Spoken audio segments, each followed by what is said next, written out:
Alemania domina las áreas y se termina imponiendo a una Dinamarca que no tuvo pegada y que atrás demostró ser muy vulnerable. Vamos a repasar y analizar lo que nos ha dejado este encuentro de octavos de final de la Eurocopa 2024.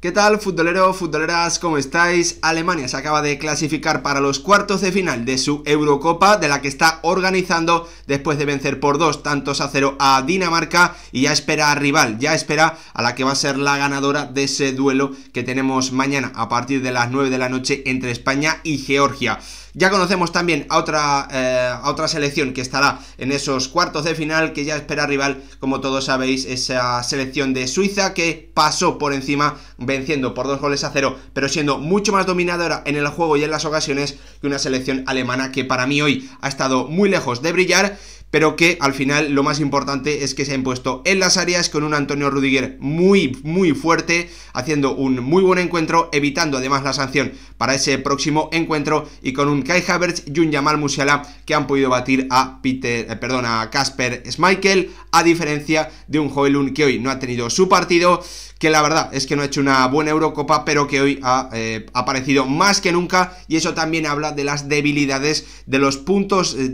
más flojos de los puntos a atacar que ha vuelto a demostrar hoy Alemania, como ya vimos también frente a Suiza. Pero hoy el conjunto de Julian Nagelsmann para mí ha demostrado la capacidad más importante que tiene que tener una selección que quiera ser campeona, que quiera lograr ganar una Eurocopa o un Mundial, y es resolver, es responder ante tus propios problemas, ya sea con actuaciones individuales o colectivas que al final te lleven a no terminar cayendo ante esos problemas. Hoy hemos visto a una selección alemana que ha recibido ocasiones muy claras, que no ha encajado gol, y bueno, pues ante esos problemas que tenía, que le ha planteado una selección danesa que para mí ha tenido juego, que para mí ha tenido ocasiones, que creo que también ha tenido un muy buen plan de partido y buenas actuaciones individuales, sobre todo el centro del campo en adelante. Pese a todo eso, pese a lo que ha tenido enfrente la selección alemana, hoy el conjunto germano ha sido capaz de ganar su encuentro, de anotar ese 2-0 que ha sentenciado el partido. La verdad es que, bueno, pues sin dejar demasiada emoción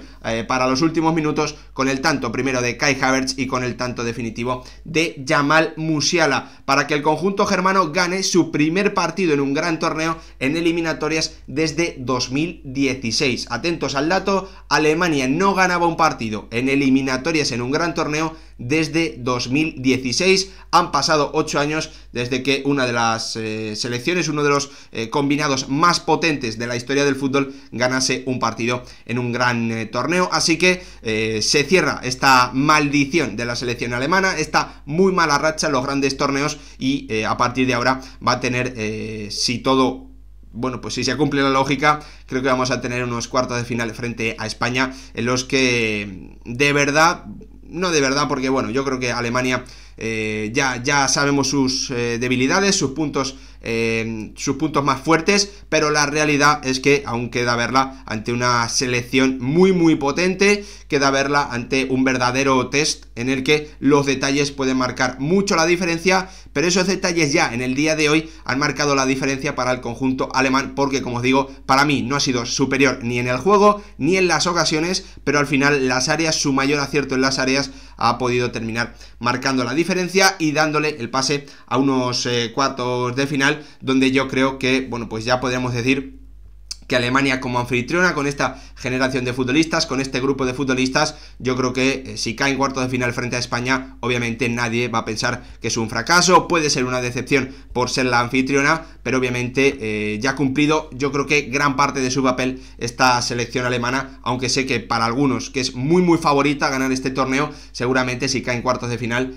va a ser un fracaso. Yo creo que no, sobre todo si tiene a la selección española enfrente. Obviamente si cayese ante Georgia estaríamos hablando de otro tema. Antes de meternos a repasar y analizar todo lo que ha ocurrido, pediros como siempre que dejéis vuestro like, que os suscribáis, que activéis la campanita y lo más importante, que me dejéis vuestra opinión en comentarios sobre lo que os ha parecido el encuentro, si os ha gustado mucho Alemania, si creéis que cada vez vemos a una Alemania, bueno, pues que da un nivel de juego o que es cada vez menos capaz menos capaz de ser superior al rival. Yo creo que esa es una de las grandes conclusiones que podemos sacar del día de hoy, ¿no? Una Alemania que fue muy superior a Escocia, que ya ante Hungría, bueno, pues vio cómo tenía dificultades, que ante Suiza necesitó ese tanto en el último minuto para no perder la primera plaza del grupo, y que hoy frente a Dinamarca en ningún momento del partido, salvo los primeros 15 minutos, ha demostrado ser muy superior a una selección danesa que hay que recordar que en la fase de grupos tan solo ha podido lograr 3 puntos y ha sumado 3 empates, ¿no?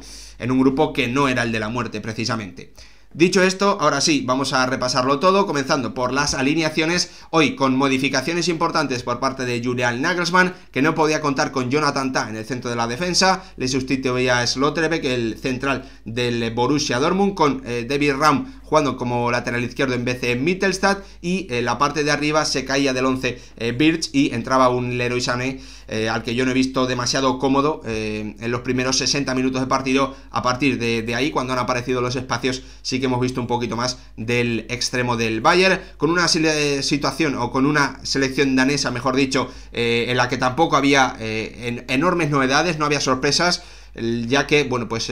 Morten Hjulmand, el futbolista que le marcó ese buen gol a Inglaterra, estaba sancionado, no podía jugar, y la modificación importante sí que llegaba sustituyendo o quitando la punta de Bind, del futbolista del Wolfsburgo, que había sido titular en todos los encuentros previos, y apostando por un Skov Olsen que iba a hacer mucho más trabajo defensivo y que, bueno, pues ha sido también importante para meter en dificultades o para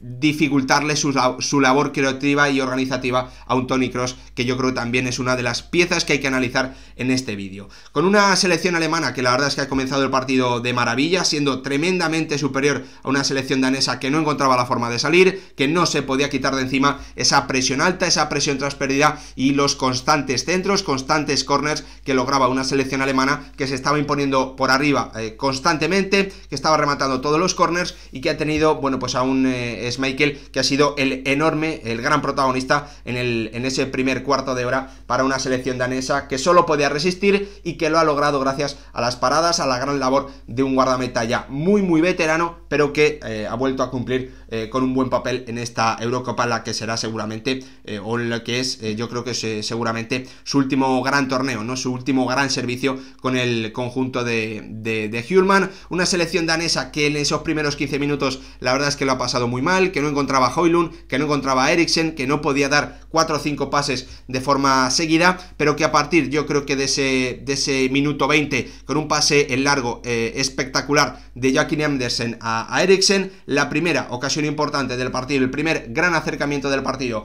para la selección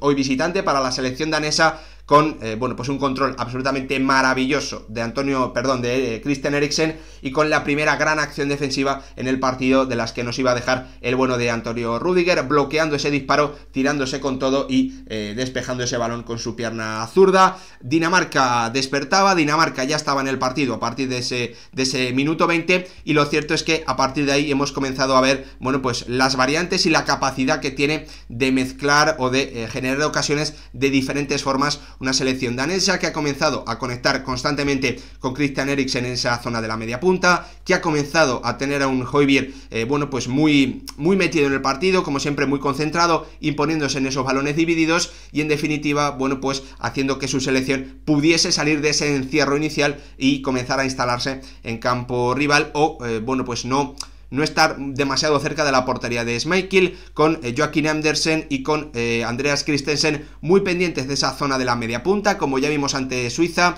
con Musiala y con Sané teniendo casi siempre un hombre encima, que le dificultaba mucho las opciones de poder girarse, algo que, bueno, pues para ellos es fundamental, y donde ya brillaron en ese encuentro frente a Hungría o frente a Escocia. Suiza hizo algo muy parecido, y hoy, para mí, con muy buen criterio, el entrenador danés Hjulmand, en definitiva, ha copiado esa parte del plan, y yo creo que le ha funcionado bastante bien a la selección danesa para dificultar la creatividad, la construcción del juego, el avance en el juego y la progresión de una selección alemana, que no ha tenido en el día de hoy a un Toni Kroos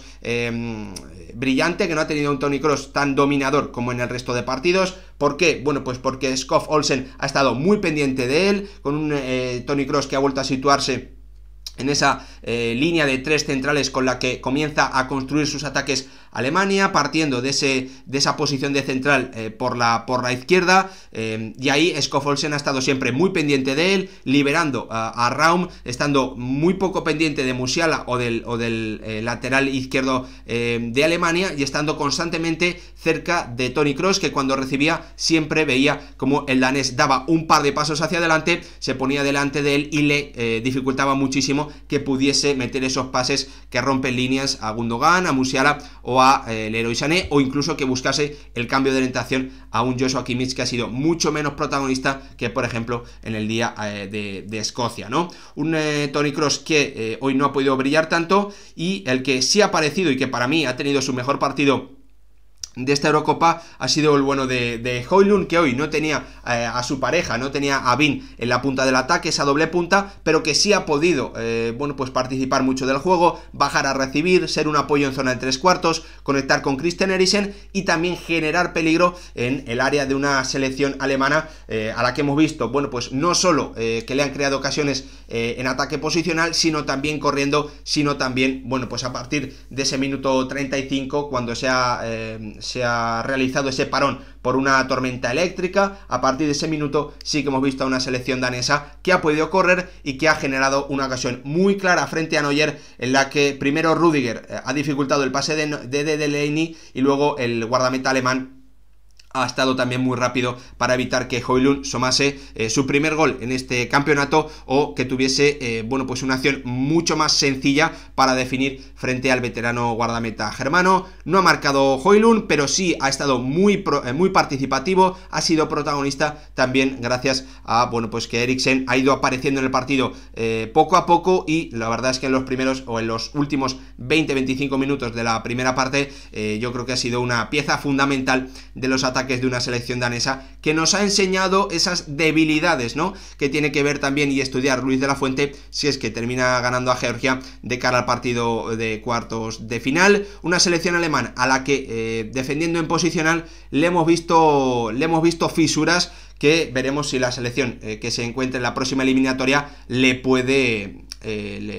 las puede volver a encontrar. Veremos lo que ocurre, pero ha sido así, ¿no? Después de ese parón hemos visto a un Toni Kroos que ha cambiado su posición. Os voy a dar el dato de los pases de Toni Kroos con el paso de los partidos, para que veáis también, bueno, pues la diferencia entre preparar bien el encuentro o no prepararlo, o incluso preparar algo específico, ¿no?, para intentar dificultar a un futbolista que juega tan atrás, y que eso también a veces, bueno, pues no hace sencillo pararlo, ¿no? Porque al final básicamente lo que tienes que hacer es dedicarle casi en exclusividad un jugador a Toni Kroos. Toni Kroos frente a Escocia dio 105 pases en la primera parte, si recordáis esos cambios de orientación, conectando por dentro con Gundogan, con Musiala, con Havertz, con Wirtz. En el partido frente a Hungría, donde ya, bueno, pues prepararon algo un poquito parecido a lo que hemos visto hoy por parte de Skov Olsen, Toni Kroos en la primera parte dio 81 pases, ya no lo vimos tan dominador, le obligó a Hungría a tener que moverse mucho más, a tener que dar un pasito, un par de pasos hacia adelante y acercarse más a la zona del círculo central. Frente a Suiza en la primera parte Toni Kroos dio 65 pases, y en el día de hoy 61, ¿no? Por lo tanto, hemos pasado de los 105 pases al día de Escocia, donde tuvo mucho tiempo para pensar, a los 61 en la primera parte en el día de hoy, porque Schlotterbeck también le ha quitado bastante protagonismo en la creación, en la organización del juego al mediocentro alemán, al que yo no he visto tan cómodo, y al que Nagelsmann, lo más importante, tampoco ha visto demasiado cómodo, porque bueno, pues después de ese parón por la tormenta eléctrica, ha situado en la línea de 3, lo ha mantenido ahí, pero situándolo como el central del medio, ¿no? Algo que también ha ayudado a esa contra, ha ayudado a Dinamarca a hacer esa contra, ¿no? Porque obviamente Toni Kroos ni tiene la velocidad ni tiene los conceptos tan claros para defender a campo abierto como si lo puede tener Schlotterbeck. Al final nos hemos ido al descanso con 0-0, con ocasiones para ambos equipos, con un tramo inicial de mucho dominio para Alemania y un tramo a partir del minuto 20-25 en el que Dinamarca ha sido capaz de generar ocasiones corriendo y en ataque posicional al conjunto germano. Nos íbamos al descanso con esa sensación, partido igualado, el gol podía llegar para ambas partes. Y lo cierto es que el inicio de la segunda parte ha determinado lo que iba a ocurrir a partir de ahí, con un Joachim Andersen que ha pasado del cielo al infierno en muy pocos minutos, con ese tanto anulado por fuera de juego en una acción, bueno, pues al milímetro revisada por el VAR, anulado ese gol a balón parado de Joachim Andersen, aprovechando, bueno, pues un par de rechaces dentro del área, la falta de contundencia de la línea defensiva germana, que hoy no podía contar con Jonathan Tah, como os decía antes, que tenía a Slotterbeck. De ese tanto, bueno, pues hemos pasado del 0-1 en el minuto 47, hemos pasado al 1-0 en el minuto entre el 51 y el 52 por una mano en su propia área de un Joachim Andersen, que se lo ha puesto demasiado fácil a una selección alemana que, gracias al tanto de penalti de Kai Havertz, se ha liberado, se ha quitado un peso de encima enorme, porque el partido estaba muy atascado, estaba complicado para la selección alemana, encontrando la fórmula cuando no está siendo superior, cuando no está siendo mejor que el rival, encontrando la fórmula algunas veces porque tú haces las cosas muy bien y otras porque el rival se equivoca, pero tú también ayudas a que se equivoque, encontrando, como os digo, la selección alemana las respuestas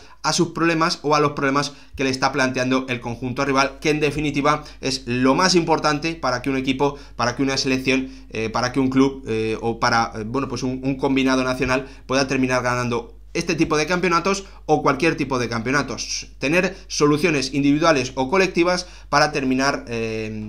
solucionando los problemas que se te van planteando. Dinamarca ha pasado del 0-1 al 1-0, Joachim Andersen ha pasado de ser el protagonista por marcar el 0-1 que ponía por delante a su selección, a ser, bueno, pues el señalado por cometer un penalti pues demasiado fácil, ¿no? Una acción demasiado sencilla, se lo ha puesto demasiado fácil Joachim Andersen a la selección alemana, concediéndole ese penalti. La verdad es que a partir de ahí, o en los minutos siguientes, a Dinamarca le ha costado volver a tener el nivel en el partido que estaba teniendo antes de ese 1-0. Hemos visto una selección alemana que ahora sí ha podido comenzar a correr. A Kai Havertz, bueno, con una acción, con un control maravilloso con su pierna derecha, en una acción que posiblemente a lo mejor tenía que haber entrado el árbitro a revisar. No sé si ha sido fuera de juego el toque o la falta sobre el Leroy Sané. Ha tenido Alemania la opción para sentenciar prácticamente el partido con el mano a mano de Kai Havertz, no ha podido marcarlo ante Schmeichel, y prácticamente en la acción siguiente, a los 2-3 minutos, ha llegado el cambio de Nagelsmann, con Emre Can entrando por Andrich, con Emre Can colocándose o formando una línea de 5 para que Alemania, para que Rüdiger o para que Slotterbeck pudiesen acompañar o perseguir prácticamente tanto a Christian Eriksen como a Skov Olsen, que le estaban dando dolores de cabeza a la selección alemana desde esa zona de la media punta, porque cuando Rüdiger saltaba por Eriksen, bueno, pues se quedaba prácticamente Slotterbeck en una acción de 1 contra 1 cerca del área de Neuer, y ahí, bueno, pues en ese 1 contra 1 cualquier pequeño resbalón, cualquier pequeño error al final te pone muchas dificultades, ¿no? O te puede generar una ocasión clara. Nagelsmann ha cambiado esa línea de 5, pero es que prácticamente en la primera ocasión que Alemania ha defendido con esa línea de 5, Højlund ha encontrado una buena ocasión al borde del área, en la que ha disparado de nuevo muy mal, como ya le había ocurrido en la primera parte, en una acción en la que le había birlado por detrás el balón a Slotterbeck en el área alemana. Højlund no ha tenido hoy un buen día de cara a portería, ha participado mucho del juego, para mí ha hecho su mejor encuentro de toda la Eurocopa, pero el futbolista del Manchester United, el joven delantero del Manchester United, se va de este torneo sin haber anotado ningún gol. Parecía que por fin Dinamarca podía dar un pasito más, porque contaba con un futbolista capaz bueno, pues de aportar esa pegada que le venía faltando al conjunto danés, pero no ha sido así. Højlund ha puesto en dificultades a la selección alemana, pero no ha podido materializar, y prácticamente en la siguiente ocasión, en la siguiente jugada, después de esa ocasión clara para el 1-1, ha llegado el tanto del 2-0, que ahora sí ha sentenciado el partido, con Musiala atacando la espalda de un Joachim Andersen, que a mí me da la sensación que aún sigue, pese a que ya ha terminado el partido y han pasado muchos minutos, y que va a estar mucho tiempo acordándose de ese 0-1. Él ha cometido el penalti del 1-0 y a él le han ganado la espalda con mucha facilidad en la acción del 2-0, para que Musiala sume su tercer gol en el campeonato y, bueno, pues ascienda, ¿no?, como a uno de los puestos como favoritos para ser de momento el MVP, el mejor jugador de lo que llevamos de Eurocopa 2024. Alemania no brilla en el juego, Alemania también concede ocasiones claras, pero termina solventando sus problemas y se impone en las áreas, con un Rüdiger que ha hecho un muy buen partido, no solo por sus acciones defensivas, sino también por evitar una tarjeta amarilla que le hubiese dejado fuera del partido de cuartos. Arriba, Havertz y Musiala pueden batir a un fenomenal Schmeichel, que parece que se despide de los grandes torneos con su selección después de, bueno, pues venir no solo cumpliendo, sino brillando en algunos de los últimos grandes torneos con Dinamarca. Alemania 2-0 frente a una Dinamarca que yo creo que ha respondido bien y que no se puede decir que haya decepcionado, ni mucho menos en esta Eurocopa 2024. Nos vemos mañana con más octavos de final de este torneo. Gracias por verlo, nos vemos en el próximo vídeo.